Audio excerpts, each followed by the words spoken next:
Hello friends, आज का हमारा पहला सवाल है करंट अफेयर्स का आप लोग के बीच में। हाल ही में सांकेतिक भाषा में कार्यवाही प्रसारित करने वाली भारत की पहली विधानसभा कौन सी बन गई है? इंपॉर्टेंट है फ्रेंड्स। भारत की पहली विधानसभा बनी है जो कि सांकेतिक भाषा में कार्य करने वाली ये विधानसभा बनी है। तो इसका बिल्कुल करेक्ट आंसर हो जाएगा friends, option number A is the correct answer हो जाएगा, पंजाब राज्य। पंजाब राज्य की जो विधानसभा है फ्रेंड्स, वो पहली विधानसभा बन चुकी है जो कि सांकेतिक भाषा में कार्यवाही करेगी। ठीक है, चलिए अगला है, दूसरा प्रश्न है फ्रेंड्स। हाल ही में पोट्टी श्रीमालू की 58 फीट ऊंची प्रतिमा कहाँ स्थापित की जाएगी? ये भी इंपॉर्टेंट क्वेश्चन है फ्रेंड्स, क्योंकि ये थोड़ा ट्रेंडिंग क्वेश्चन है फ्रेंड। इसका बिल्कुल करेक्ट आंसर हो जाएगा friends, option number D. Option number D is the correct answer. ये पोट्टी श्रीमालू जी है जी जो है फ्रेंड्स, ये बेसिकली आंध्र प्रदेश में आंध्र प्रदेश के रहने वाले हैं। और ये ट्रेंडिंग क्वेश्चन इसलिए बन जाएगा फ्रेंड्स क्योंकि ये जो व्यक्ति है एक तरह सा इन्होंने आंध्र प्रदेश को मतलब कि अलग से दर्जा देने के लिए बहुत ही बड़ा रोल निभाया इसमें, इसलिए इन्होंने एक आपका वो आंदोलन किया था फ्रेंड्स, बिना अनशन खाना पीना खाया 58 दिन का। तो इसीलिए इसके याद में 58 फीट ऊंची प्रतिमा बनाई जा रही है। ठीक है, तो ये भी क्वेश्चन इंपॉर्टेंट है। चलिए अगला नेक्स्ट सवाल है फ्रेंड्स, क्वेश्चन नंबर 3 है। हाल ही में विश्व जल दिवस कब मनाया गया है? तो इसका बिल्कुल करेक्ट आंसर होगा फ्रेंड्स, ऑप्शन नंबर सी। 22 मार्च को मनाया जाता है विश्व जल दिवस। और इस बार की थीम रखी गई है फ्रेंड्स ग्लेशियर संरक्षण, यानी कि ग्लेशियर कंजर्वेशन। ये 22 मार्च को बिहार दिवस भी मनाया गया है, ये भी ध्यान रखिएगा। चलिए नेक्स्ट सवाल है फ्रेंड्स, अगला है हमारा क्वेश्चन नंबर 4 है। हाल ही में गो आई बीबो ने किससे अपना ब्रांड एम्बेसडर बनाया है? ये इंपॉर्टेंट क्वेश्चन है फ्रेंड्स, क्योंकि ब्रांड एम्बेसडर वाले जो होते हैं अधिकतर रेलवे में पूछे जाते हैं। तो इसका बिल्कुल करेक्ट आंसर होगा option number B. Option number B is the correct answer होगा, फ्लाई बीबो का ब्रांड एम्बेसडर बनाया गया है। चलिए नेक्स्ट सवाल है, अगला सवाल की ओर बढ़ते हैं फ्रेंड्स, क्वेश्चन नंबर 5 है।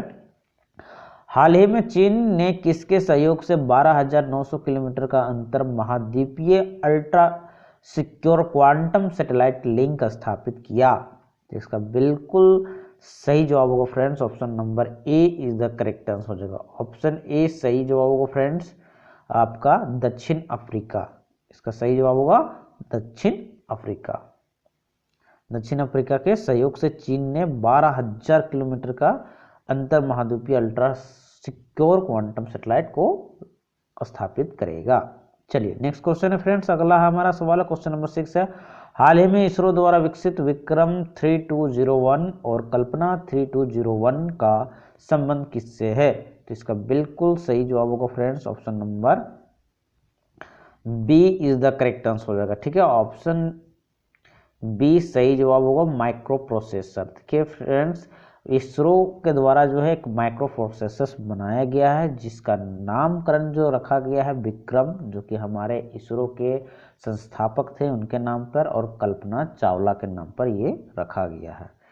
चलिए अगले सवाल की ओर बढ़ते हैं फ्रेंड्स, अगला सवाल है हमारा। हाल ही में लॉन्च मार्च ऑफ ग्लोरी पुस्तक किसने लिखी है? क्योंकि ये पुस्तक का सवाल है फ्रेंड्स, बुक्स एंड ऑथर का, तो इंपॉर्टेंट बन जाता है। इसका बिल्कुल सही जवाब होगा option number C is the correct answer का, उपयुक्त दोनों के अरुमुगम और एरोल डी कुज, ये दोनों के द्वारा ये पुस्तक लिखी गई है, मार्च ऑफ ग्लोरी। अगला सवाल है फ्रेंड्स हमारा क्वेश्चन नंबर 8 है। हाल ही में आरबीआई सर्वेक्षण के अनुसार वित्त वर्ष 2023-24 में भारत में धन प्रेषण का शीर्ष स्रोत कौन सा है? तो इसका बिल्कुल प्यारा सा जवाब होगा friends, option number A is the correct answer हो जाएगा आपका यूएसए। ठीक है, यूएसए। धन प्रेषण का मतलब होता है रेमिटेंस, ध्यान रखिएगा। ठीक है, रेमिटेंस मैं आप लोग को समझा देता फ्रेंड्स, रेमिटेंस का मतलब क्या होता है। रेमिटेंस का मतलब हो गया कि देखिए भारत का व्यक्ति क्या होते हैं, बाहर के देशों में काम करने के लिए जाते हैं, तो बाहर के देशों में जब काम करने के लिए जाते हैं लेकिन उनका परिवार जो होता है भारत में रहता है, तो वो जब भी पैसा भेजते हैं भारत में तो उसका कुछ चार्ज जो होता है फ्रेंड्स आपको आरबीआई को देना पड़ता है। तो उससे क्या होता है, आरबीआई को जो पैसा प्राप्त होता है उसी को रेमिटेंस कहा जाता है, ध्यान रखिएगा, है ना। जो सबसे ज़्यादा रेमिटेंस प्राप्त कहाँ से हुआ है आरबीआई को, आपका यूएसए से। यानी कहने का मतलब यूएसए जो है आपका भारत के लिए बहुत बेनिफिट है फ्रेंड्स, क्योंकि यहाँ अधिकतर लोग काम करने के लिए जाते हैं यूएस। अगला सवाल के ऊपर पढ़ते हैं फ्रेंड्स। अगला सवाल है क्वेश्चन नंबर 9 है, हाल ही में एआई क्लाउड बायो का अनावरण किसने किया? तो इसका बिल्कुल करेक्ट आंसर हो जाएगा option number D, Tata communication limited के द्वारा इसका अनावरण किया गया है। नेक्स्ट है अगला सवाल है फ्रेंड्स, हाल ही में डेनमार्क के राजा द्वारा king cross of the order of Dannebrog सम्मान किसे प्रदान किया गया है? तो इसका बिल्कुल सही जवाब होगा option number A, Vijay Shankar को ये प्रदान किया गया है। ठीक है, तो ये थे फ्रेंड्स आज के हमारे टॉप 10 करंट अफेयर सवाल। आई होप आप लोग को अच्छा लगा होगा, वीडियो अच्छा लगा होगा तो लाइक कर दीजिएगा, साथ में चैनल पर नहीं है तो सब्सक्राइब कर लीजिएगा, और फिर मिलते हैं अगले सेशन में। तब तक के लिए जय हिंद, जय भारत।